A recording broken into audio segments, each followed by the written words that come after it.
Good morning. So this is slides from when Nancy and I went to Morocco, which was before I moved in. Nancy and I were friends, and we both liked to travel. Nancy, stand up. Nancy Appleton.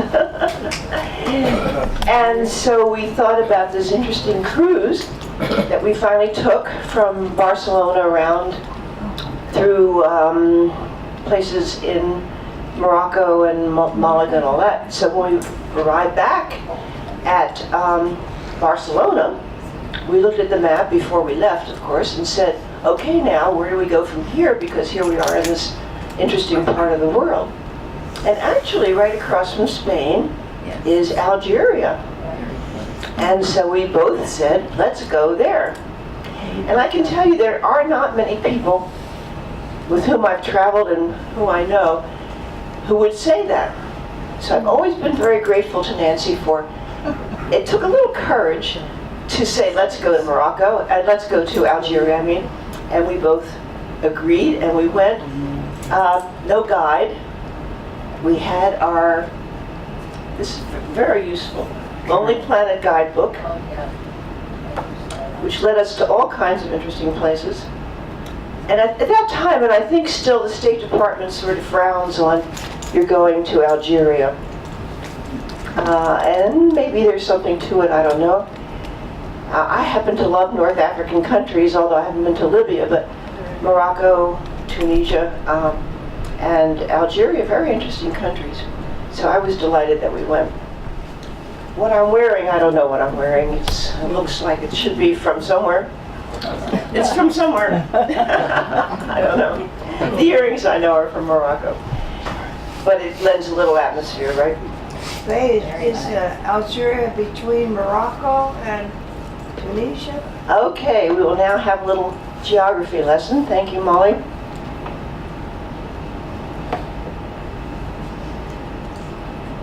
This is the airport, which we flew in from Barcelona. Very nice. And get in the mood of thinking in French. Since you don't speak Arabic or Berber, then French sometimes is very helpful. So there it is. And it is between, between Morocco, Libya. Anyway, you can see Tunisia's up there in the corner there. There it is. Which I like very much. I'd like to go back to Tunisia. And Morocco. And I'll talk about what North Africa is supposed to be exactly. So you can see Algeria is the largest of the North African countries. And I'm not sure right now how stable it is, but I think it's fairly stable.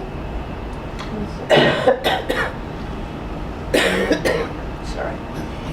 So the United Nations defines North Africa as 7 countries and territories, which is Algeria, Egypt, Libya, Morocco, Sudan, Tunisia, and Western Sahara, which is hardly existing.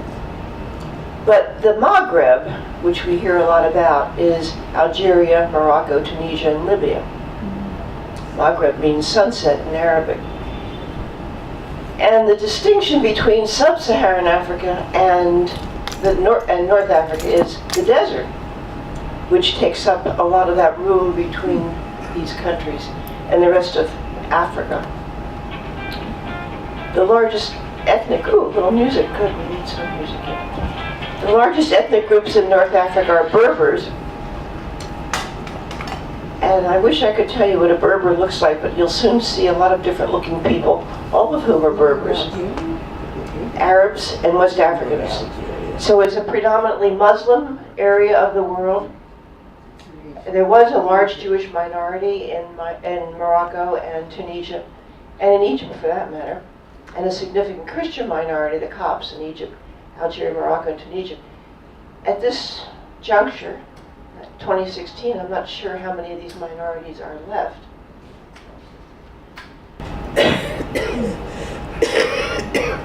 So this is Algeria, and we went around here. We didn't go down here. At that time, there were State Department warnings about going to this part of Algeria, so we avoided it. And we didn't go down here either because the State Department didn't like that either. But we had plenty of time. We had a week, about a week, I think. And Lonely Planet told us all kinds of interesting places to explore. So Algiers is the capital of Algeria, not to make things confusing. The two languages are Berber and Arabic, with French spoken quite a bit, even though they were occupied by the French for many years, but had a vicious battle with the French for freedom. They still do speak French, and you'll see other vestiges of the French occupation. The religion is Sunni Islam, although it doesn't seem to be quite as strict as in some places in the Middle East. There are 40 million people there in Algeria. The government is unitary legislature. There is a parliament, and the currency is the dinar.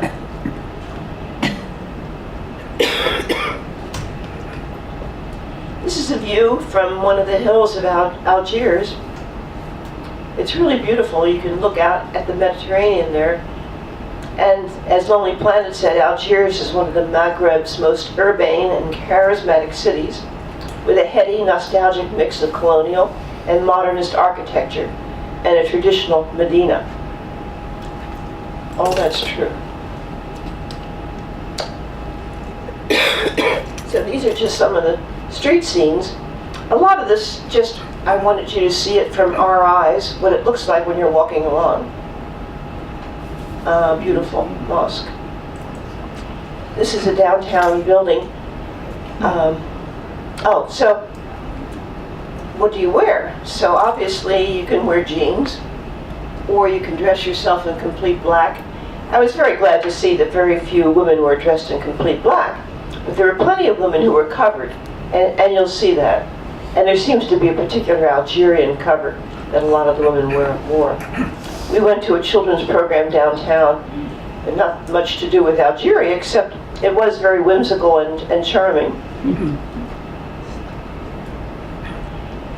Here's a bridge with the Algerian flag flying, and back there is a monument, I think, to the Battle of Algiers, I think. Some very beautiful vestiges, I would say, of French architecture, Moorish architecture. Quite lovely. We stayed in the best hotel. I think it was $109 for the two of us per night. I can't remember the name of it, but it was recommended by Lonely Planet. It was right in the middle of everything, and it was very elegant, very nice. As you can see, the lobby, and a lot of murals which depict the history of the country. This is the restaurant where we had at least our breakfast. This is our room, if you can see us through the mirror. Nancy unpacking, me taking selfies.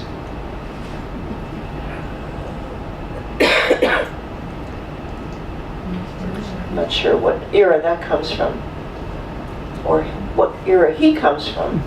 But there was this tile picture of this young woman, and since her name was on it, I looked her up.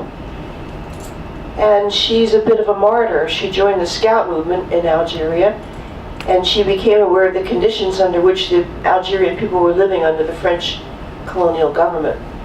She was motivated to join the General Union of Algerian Muslim Students at the age of 16. She participated in the national struggle until her death. In the 1957 Battle of Algiers, she and 3 companions were killed when French forces bombed their hideout in the Casbah. She is in the Battle of Algiers, and one of the largest avenues in Algiers is named after her. How many of you remember seeing the Battle of Algiers, an amazing movie? How many of you would like to see it again? Oh, maybe our next documentary, Dr. Martin. So the Battle of Algiers is a classic film. It's a 1966 Italian-Algerian historical war film by Pontecorvo, based upon events during the Algerian War, which lasted from 1954 to 1962 against the French government. It's now used by the Department of Defense to train our troops because the situations are so similar to what we're doing now in these Muslim countries. So the most prominent part of that battle was the Battle of Algiers. It was shot on location in a Rossellini-inspired newsreel style in black and white with documentary-type headings, and is often associated with Italian neorealism cinema. The film has been critically celebrated and often taken by insurgent groups and states alike as an important commentary on urban guerrilla warfare. Maybe we'll show it here.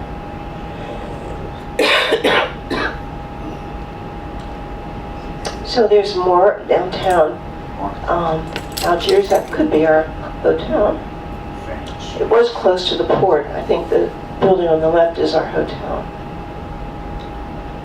It's very interesting when you walk downtown, you see very urbane men and very traditional men, and that's true of a lot of Algiers. One day Nancy and I found the Algerian Stock Exchange, which comes up a little later, but you can see that they have that. And here's a very sort of modern but traditional mosque. So here's the way some women dress, very similar to what you would see elsewhere, except their heads are covered. It's a very interesting, lively, diverse city, fun to be in, colorful. And like many Middle Eastern countries, there's a lot of seemingly unemployed young men milling around. The city lies near the Mediterranean, while the older city, which is the Casbah, is on a steep hill crowned by the Casbah, or the citadel. This view of a typical Casbah stairway. So it was unavoidable and interesting for us to go up and up and up as we got closer to the Casbah.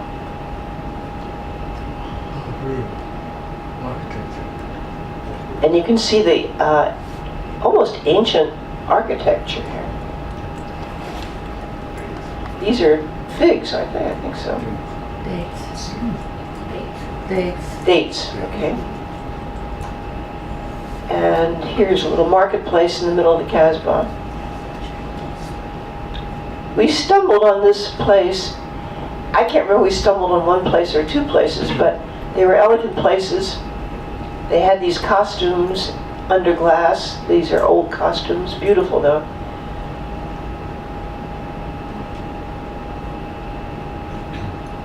And tile work. The interior was marvelous, beautiful. I'm a great lover of Islamic art. I guess that's why I keep gravitating to these places. I love the tile work and the colors and the architectural touches.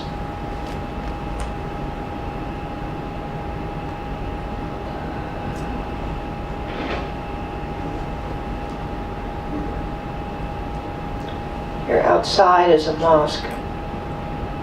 Another mosque.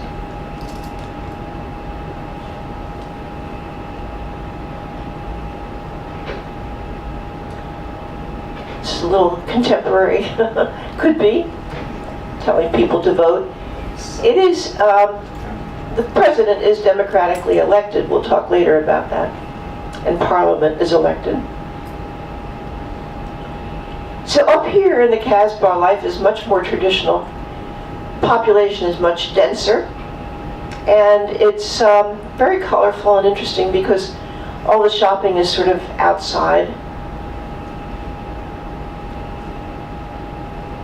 The views are wonderful. And mixed in with where people live and people shop and people pray are some beautiful dwellings, some of which are museums and interesting architecture. So suddenly we become guests in this luxurious home or museum, and we were escorted through. I think this is the National Museum of Traditional and Popular Arts. maybe what I just showed you before was part of it. So this is some of the painted tiles. Depicts life as it used to be, I think, in Algeria. Here she is. Beautiful tiles there. Here we are. More beautiful tiles. We had to go to the bathroom, and they very mercifully showed us to the bathroom. So this is a very upscale version of a hole in the ground. And this is probably the most common kind of bathroom throughout the world, that is in developed countries.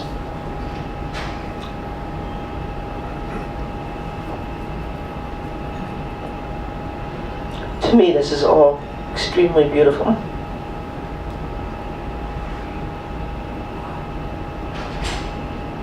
You can look out into the alleys. Just wondering what they're talking about. So 10 years from now, so they would be about job-seeking age, and I don't know what the employment situation will be there in Algiers. And for her, what her future is, she looks like a very bright, privileged little girl.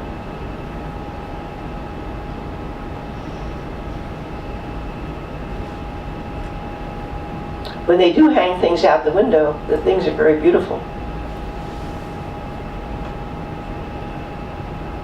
Yeah, she wanted to tell us about her little granddaughter. I thought the two of them were interesting looking.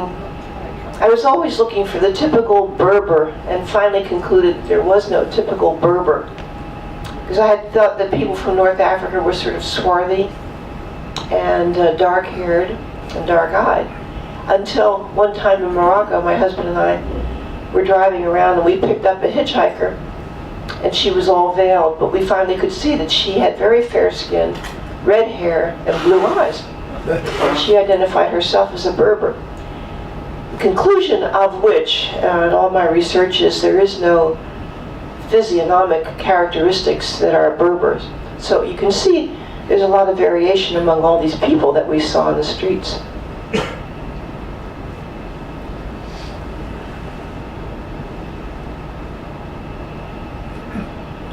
The brass shop, he must be the brass man. I don't remember what this beautiful design was in on the wall, I think. This is another view of the Mediterranean.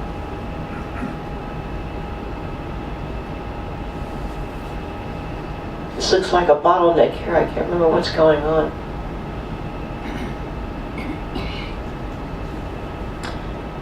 And about this time, Nancy may remember more clearly, people came up to us, I can't remember whether they were police or regular people, and asked if we would like police protection from now on. And we were a little alarmed at that, but we didn't understand why we would need police protection, and it seemed like it would crimp our style, so we said no thank you. And we had no problems after that. I suppose maybe it was a little dangerous up there for Westerners to be there, I don't know. Actually, some very nice things happened to us up there.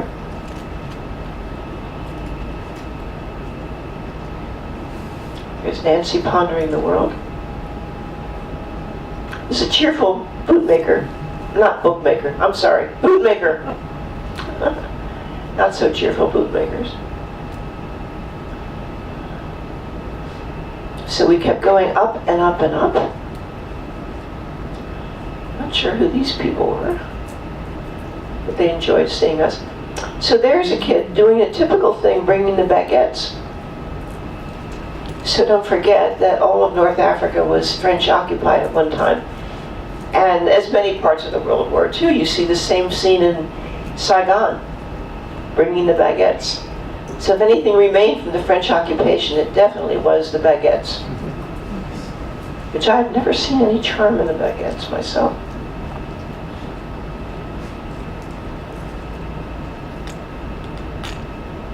I think there's a very high literacy rate in Algeria. I forgot to look that up. But everybody seemed to be going to school.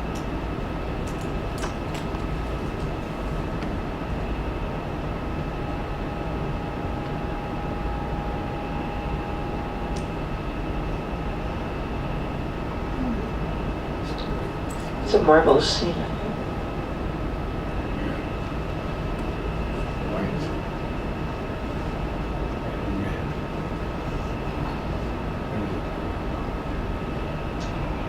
Somewhere we were wandering around up here, and some women came to us and invited us to go to their mosque.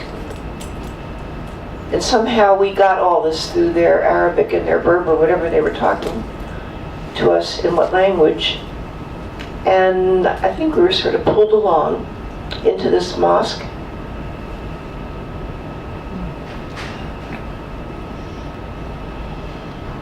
It's a beautiful mosque.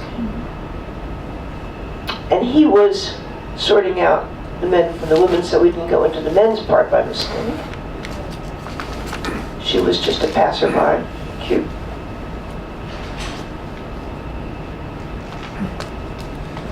Here's Nancy getting officially welcomed. This is the inside of the women's mosque. I have to say this was a high point of the trip for me. I found it very emotional, very beautiful. I was very impressed with the friendliness and the warmth of the women who welcomed us there and found us a place on the floor. Some people were chanting, so there was this undercurrent of music.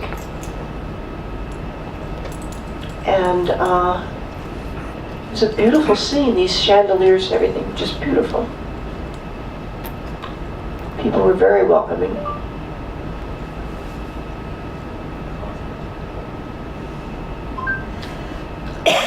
So we stayed there, I guess 15, 20 minutes, 30 minutes, I don't know how long. And as we got up to go, and women greeted us on the way out. And led us to a space, I think it was a little well, where you could make a wish. And at that point I was so imbued with the love of it all and the warmth of it all and the generosity and the kindness of these women that I wished for world peace, and I was crying. I was so moved by this.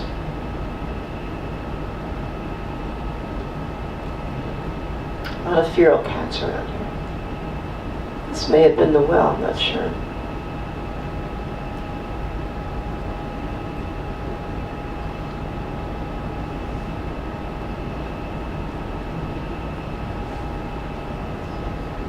So of course that's the symbol of Islam, which is very frightening to some people.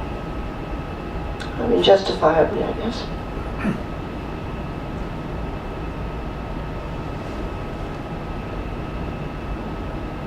Here's a woman with a cell phone. These look like tourists from some other Islamic country. It is amazingly beautiful, the scene over there.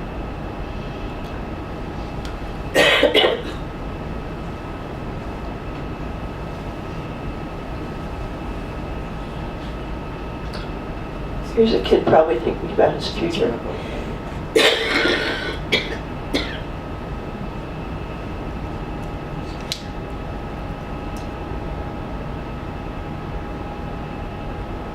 These paintings on the walls are quite beautiful.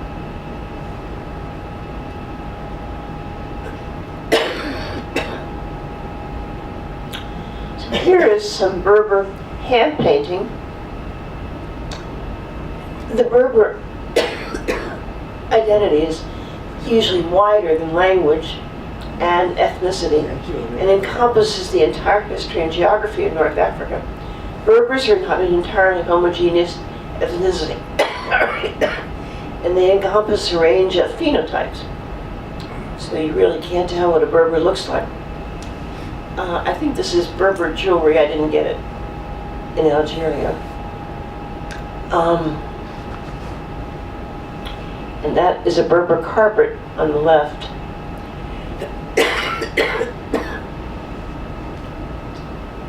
The Berbers are a distinct ethnic group indigenous to North Africa.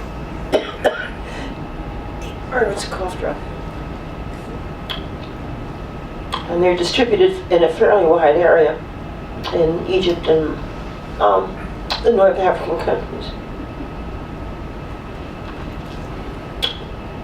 I remember in Morocco, you could drive along the countryside and a kid would pop out on the street with this kind of a jewelry. He would tell you, authentic Berber jewelry. Sorry. Antique Berber jewelry.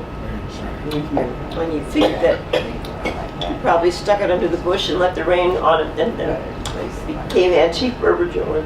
But it was beautiful.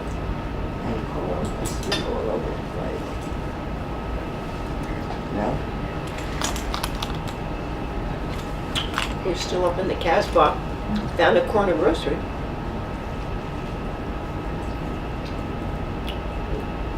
So, some residual French pastries there. Look at this picture. There's a big fortress on top of the Casbah there. And he is some hero of something.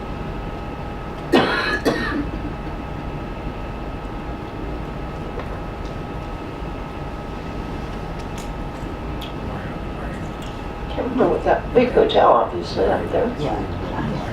This is a little more colorful than the hotel. What she is wearing on the right looks like the more traditional Algerian cover, and you'll see it coming up later. We went to a concert, these kids were singing and we walked in, and a little children's orchestra. I came across the Algerian Muslim Scouts.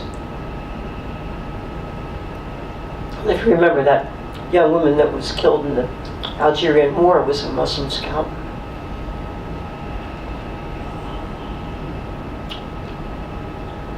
I think we've gotten ourselves, I think we hitched a ride to get down from the Casbah. By that time we were pretty tired. Maybe it was a hitch a ride or maybe it was a taxi, I don't remember. Anyway, we got back down. This is a bank. Nice, huh?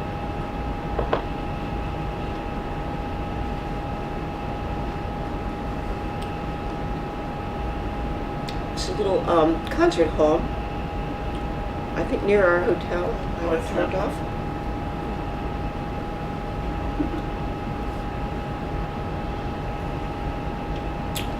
My battery had run out here.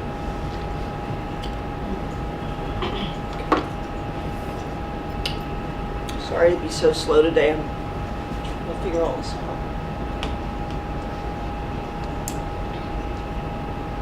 Sorry, I had another mic, but I don't know where it is. Can you hear? Mm-hmm. Okay.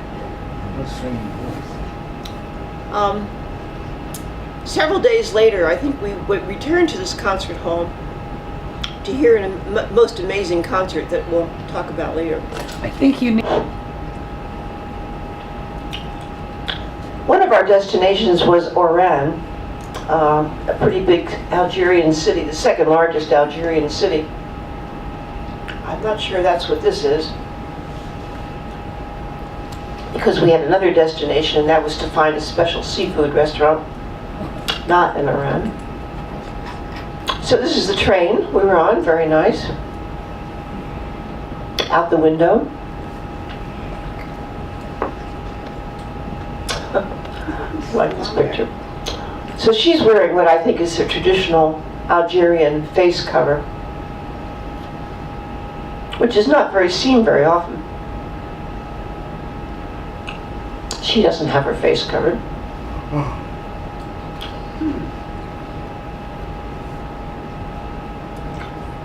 So this is the train station at Oran. I don't know if this woodwork, little balcony, looks familiar to anybody, but it's appeared in my slides in Saudi Arabia, in India, and lots of Middle Eastern countries. I first saw it in India, yeah, in Srinagar, where all the battles are going on now. This is the train station. So Oran is an important coastal city that is located in the northwest of Algeria. It's the second most important city after Algiers due to its commercial, industrial, and cultural importance. It is 268 miles from Algiers. That's what we went on the train. Total population, actually, the metropolitan area is 1.5 million, about the size of San Diego County, making it the second largest city in Algeria. We stayed at the Grand Hotel. These were not big splurges because they weren't very expensive. They were central and had all conveniences. People spoke to us in English. This is our balcony where we could see the central part of the city.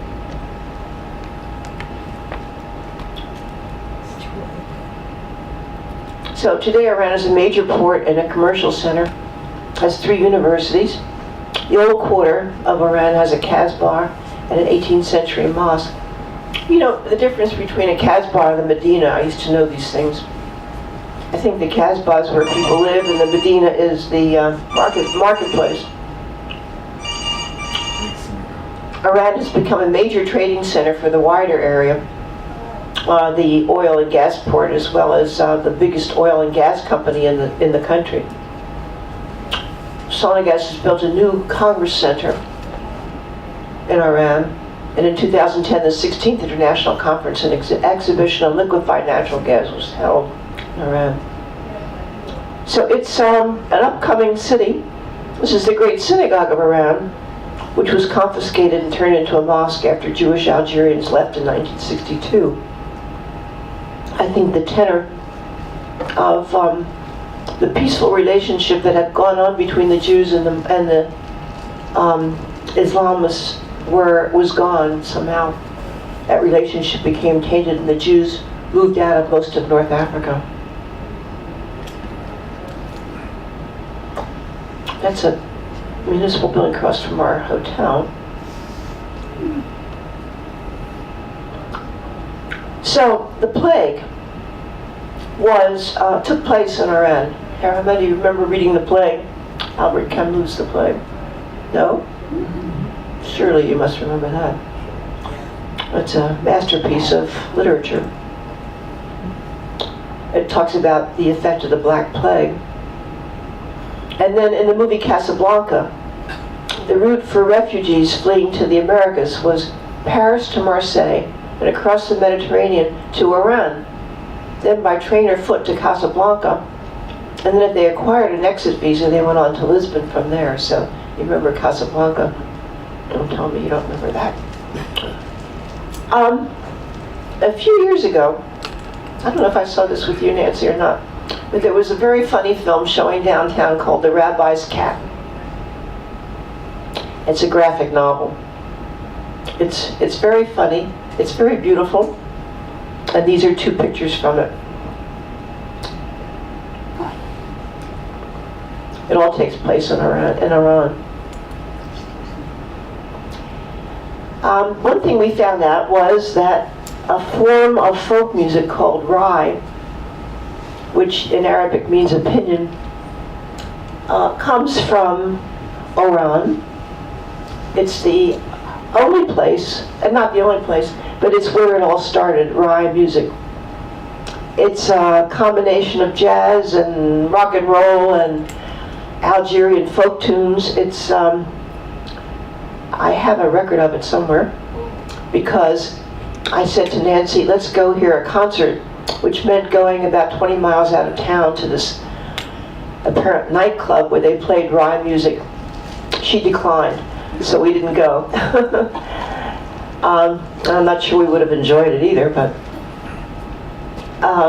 so it was very controversial music because it was talked about women's key role in public performances of the music, which was very controversial, as well as the hedonistic lyrics about love and alcohol. So strict governmental controls were placed upon it, which led to arrests, injuries, and assassinations all over this music. Many notable rai musicians, including Cheb Hasni, hail from Iran. Violinist was also born in Iran. So Hasni, here he is, is well known for his love songs, but he also dealt with taboo subjects such as divorce and alcohol. He was murdered in 1994. By whom, I don't know. Hosni's controversial lyrical content, particularly those in the hit song Baraka, which contained lyrics about drunken sexual intercourse, had drawn the ire of Salafist, very conservative fundamentalists in North Africa, and it's believed he was murdered as a result. So rhyme music is very political, very controversial, sort of very interesting. It comes from Iran. We asked at the hotel where to have dinner, and they sent us to this restaurant sort of around the corner. You really wouldn't know it was a restaurant. We were given good directions, so we walked in there, and it was very pleasant. We ate there several times. The food was good, and it seemed very convivial. People enjoying themselves. And as you can see, they come in all sizes, shapes, colors, and ethnic appearances. And they even drink Coca-Cola, of course. This is our hotel.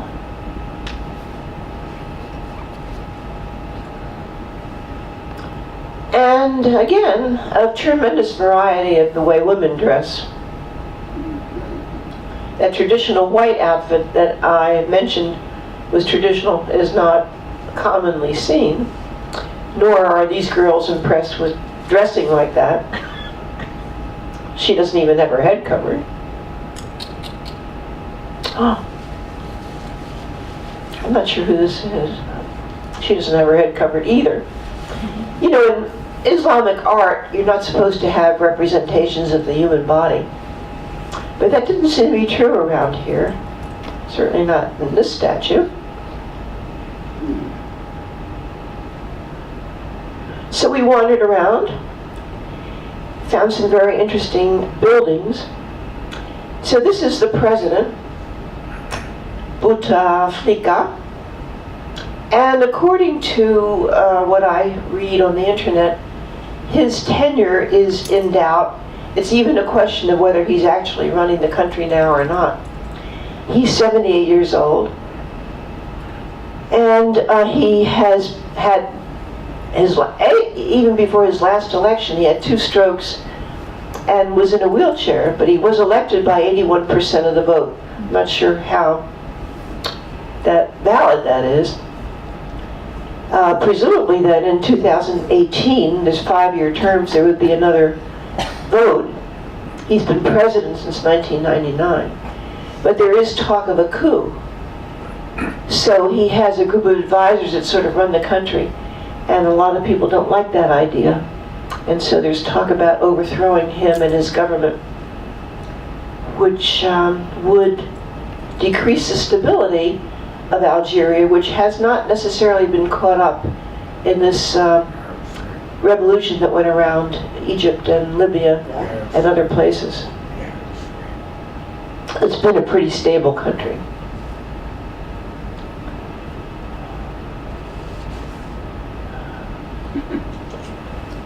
This could be the Opera House.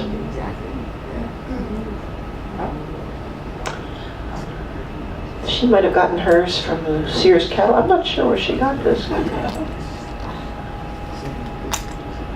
I'm not sure whose house this is, but it's quite elegant. This could be a place for blind people to walk. What's the climate like? Judging from what we were wearing and what people are wearing, it was chilly. I don't remember even what month we were there. Oh, we were there, no. December, no, I don't know. Cold. But I think, basically the North African climate is pretty temperate. Now here's a contrast between cultures. I doubt this is her mother, probably her grandmother. And she looks like she has other aspirations. Bread maker. Some modern-looking girls. And traditional-looking women. This is the very top, where the military base is in Iran. We started to take some pictures, and we were told that was a complete no-no. We also went down some back streets and found that there were things that are pretty dilapidated back there. Oh, meanwhile, I forgot to mention that Algeria has a beautiful coastline.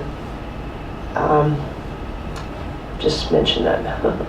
So these are the back streets we wandered around and didn't seem very appetizing. We came across a mosque. And this says, entree forbidden to non-Muslims.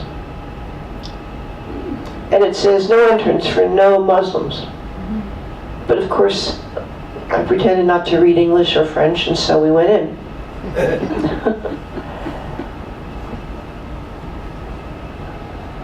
There's Nancy, you can see her.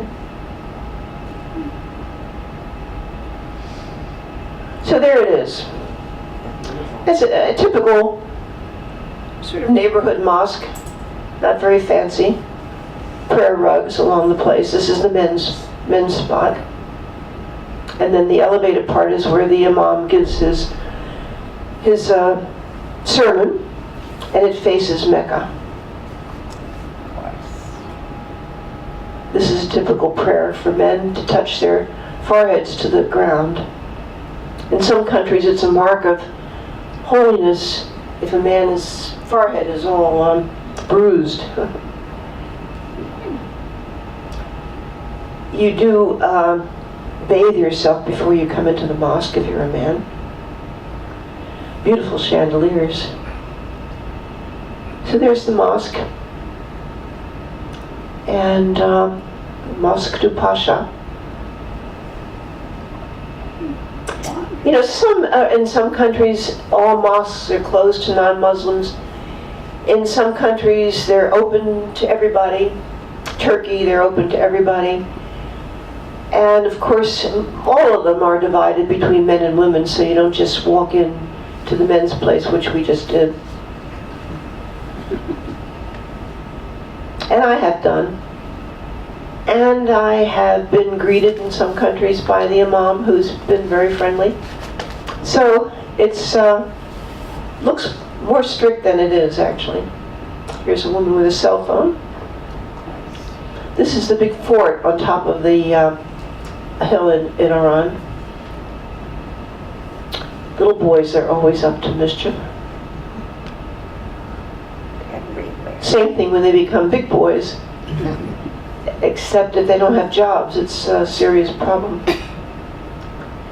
Now, I would say that's not an Islamic type statue. But there are a lot of things in Algeria that are not that strict. But you would never see this in Saudi Arabia, for example.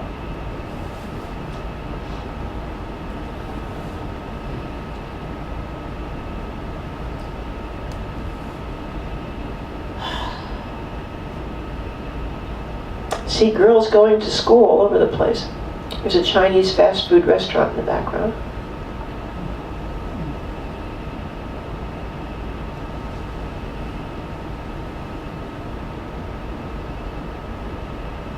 I think that's a drugstore. More baguettes. Lots more baguettes. Looks like that was a staple food. Trucks of baguettes. Streets are pretty. It's a beautiful mosque that Nancy is decorating.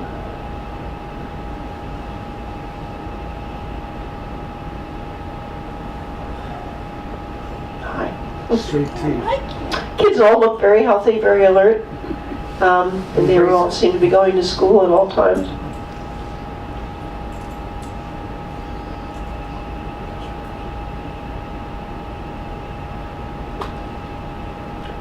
Fishmonger. Here he is again.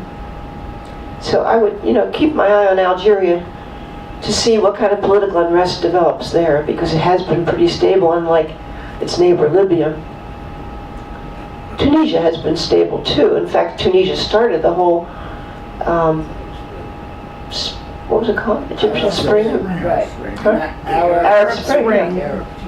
And they stabilized their government into a pretty respectable, stable government now. And Algeria didn't have an Arab Spring. I never saw a camel there, but if we had gone south, we would have, of course. I think this is a scene from the French occupation.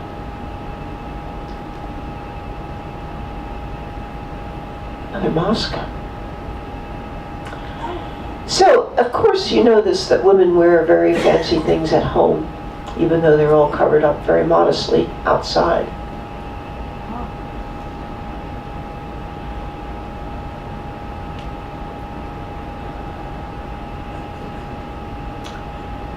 Bars are not really permitted in Islam, but this one seems to be flourishing.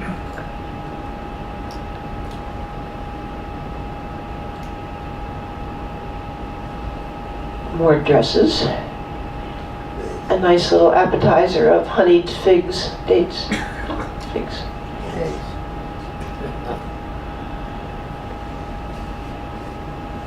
I think this is our hotel again.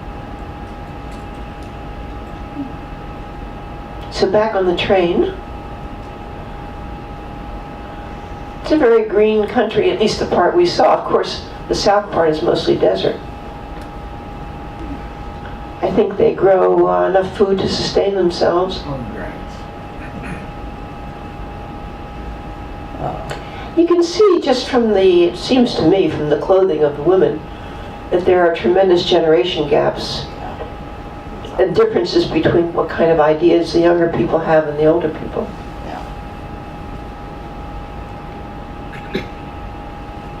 There's the Algerian Stock Exchange that we found one day. It's not like the American Stock Exchange. There was one woman in there. She didn't know why we had wandered in. We didn't see any brokers, any big hustling deals, or we didn't see anything much. They're only open one day a week. That's right. They're only open one day a week. Really? Yeah. I don't know whether he was guarding the stock exchange or what.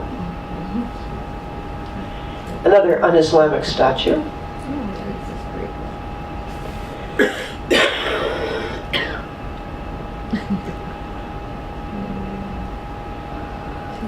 This is back down in Algiers. Another clothing store. Pigeon thought he was very important. It's very nice to know the universality of ice cream.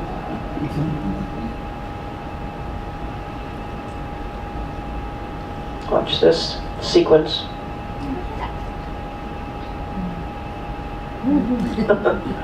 Interesting outfits that they had. Very colorful. Almost gypsy-like.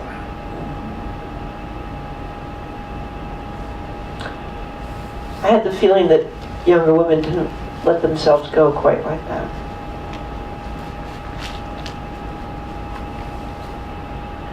Mint tea, of course, that's universal in Morocco and here. I remember drinking it when it was about 104 in Marrakesh. Hot, steaming mint tea, but it does cool you down because you perspire.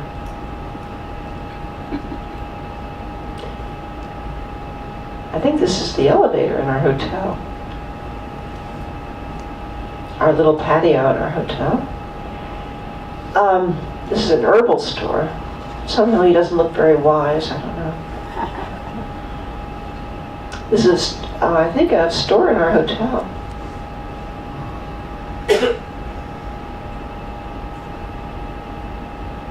Having little tea and crumpets.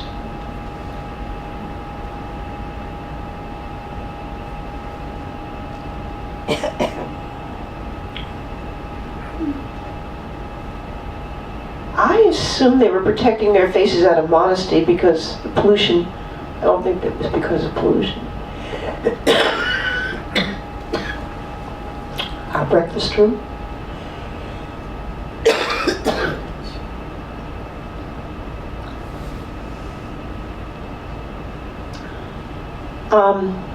The food was good. I can't remember what it was now.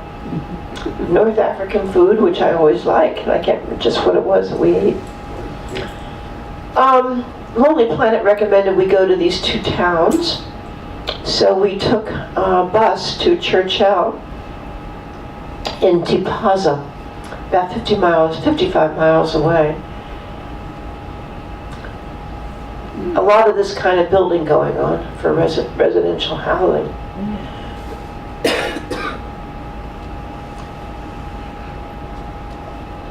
So you can see the writing is in French and Arabic and maybe Berber, I don't know. Sorry, need to put a cough drop. Thank you, Margaret.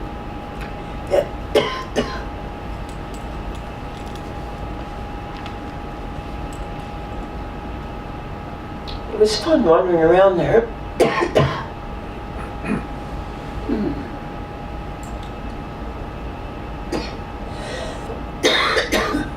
Interesting boy. Sorry, recovering from pneumonia. Taking a long time.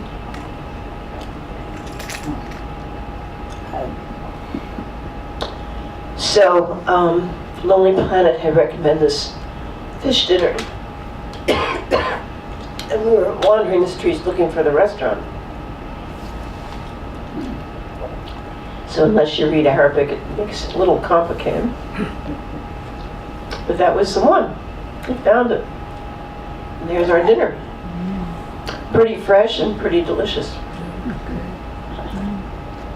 We wandered around some more and came into this weird looking place. What I think these is 100-year-old date trees that were recently given a haircut. And all you see now, of course, is their gnarled branches, which gives it an eerie appearance. Going to school.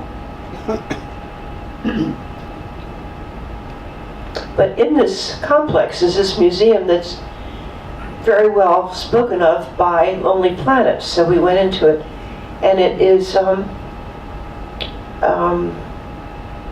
Caesarea, ruins from Caesarea. And I'm not sure what the relationship is between Churchill and Caesarea. I thought Caesarea was in Israel too, and we were a long way from Israel. Anyway, Churchill is a seaport town in the province of Tipaza. So we know that. But that's what it is. And these are very well renowned ruins. David. David. Is that the David? Yeah, that's your David. Michelangelo's David. And he was not in Caesarea.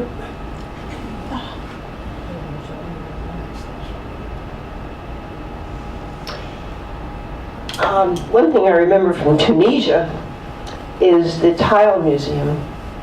The most amazing tiles. Tile flooring and everything, which you see some of that in the Getty Museum here in LA.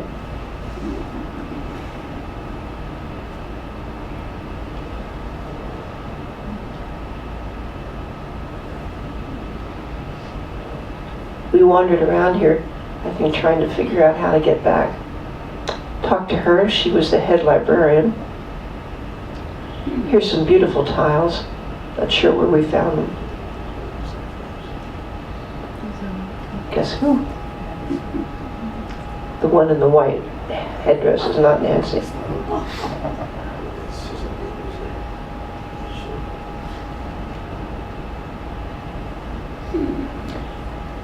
It seemed like a strange scene to see these sheep on the side of the road. She was a very enthusiastic passenger in the front of our bus. So, on our last night, we heard about a traditional music concert in a concert hall not far from our hotel. And we were very excited to go there. And this was a group that played traditional instruments. And she turns out to be a traditional singer who sang this beautiful instrument that she has, by the way. She has a beautiful voice, and she sang in traditional Berber style, kind of music I had never heard before. The program was long. Of course, we didn't understand, or I'm not sure anybody understood, what she was singing about. But there was something very solemn, very important about it. And we felt privileged to hear her.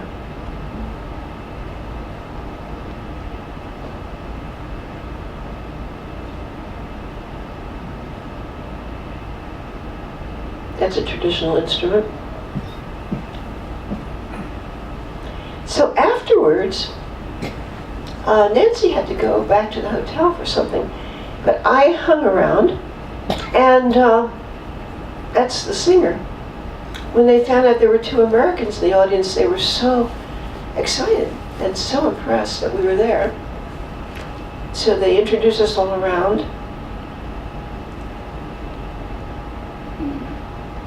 This audience seemed to be sort of the intellectuals of Algiers. And we met some of them. They almost all spoke English. They almost all made a big fuss about us because we were Americans. That's she and an earlier dad. Anyway, one of the men that was there was a newspaper publisher, and he asked if he could come and visit me the next day at the hotel. So of course I said yes. And he was saying something about there's like 47 newspapers, even just in Algiers. But none of them are free. And he's been publishing his newspaper for a long time, but the content is very much controlled by the government. He was very unhappy. He wished he could go to a place where there was more freedom of the press. And I said, you can come to San Diego where we only have 1 newspaper. And we think it's freedom of the press, but we're really not sure. So outside there was all this festivities going on, because there was a children's program, I guess, the next day.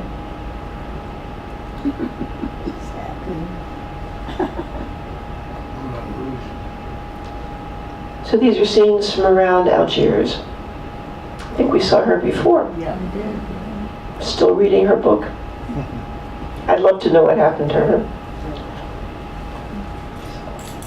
This is a symbol of Algeria. And I stole some pictures from Google because the other parts of the country are very interesting, and we didn't see any of it. Here's pictures from the desert. Ruins, lots of ruins around Algeria. Dunes. These are Roman ruins, presumably, are they? I think they are. And then we went back to Barcelona. And he says, "Au revoir, mon ami," because a lot of people spoke French to us. Hope you enjoyed your visit to my country. And it's a grandfather and his grandkid. So that's it, folks.